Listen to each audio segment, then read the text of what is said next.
కాటరా classic రెటినాలకు world class treatment ఇప్పుడు మన భీరంగూడలో American laser eye hospitals.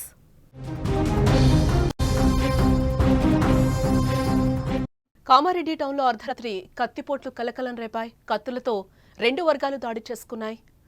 Dandiya వద్ద రెండు గ్రూపుల మధ్య ఘర్షణ ఏర్పడినట్లుగా తెలుస్తోంది. కత్తులతో ఒకరిపై మరొకరు దాడులు చేసుకున్నారు. దాడుల్లో 5గురికి తీవ్ర గాయాలైనట్లుగా కూడా తెలుస్తోంది. రెండు వర్గాలను కూడా పోలీసులు అక్కడి నుంచి చెదరగొట్టినట్లుగా కూడా మనకి సమాచారం అందుతోంది.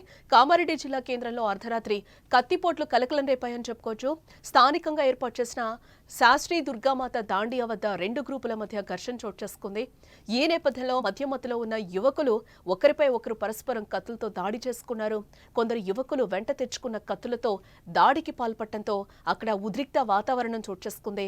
ఈ దాడిలో 5గురు యువకులకు చేతులు, పొట్ట, వీపు భాగాల్లో కూడా గాయాలైనట్లుగా కూడా మనకి తెలుస్తూ ఉంది. ఇక సమాచారం అందుకున్న పోలీసులు వెంటనే సంఘటనా స్థలానికి చేరుకుని రెండు గ్రూపులను కూడా ఒకసారిగా అక్కడి నుంచి చెదరగొట్టడం జరిగింది. అనంతరం గాయపడిన యువకులను కూడా చికిత్స నిమిత్తం కామారెడ్డి ప్రభుత్వ ఆసుపత్రికి అయితే తరలించారు. గాయపడ్డ వారిని రాహుల్, మణిరాజు, మణికంఠ, కిరణ్, బాలాజీలుగా అయితే పోలీసులు గుర్తించడం జరిగింది. ఈ మేరకు కేసు నమోదు చేసి దర్యాప్తు చేస్తున్నట్లుగా కూడా పోలీసులు వెల్లడించారు. దీనికి సంబంధించి ఇంకా కూడా వివరాలు తెలియాల్సింది. ఈ ఘటన స్థానికంగా తీవ్ర కలకలం రేపుతుందని కూడా చెప్పుకోవచ్చు. దీంతో స్థానికులు ఒక్కసారిగా కూడా భయాందోళనకు గురైనట్లుగా కూడా తెలుస్తోంది.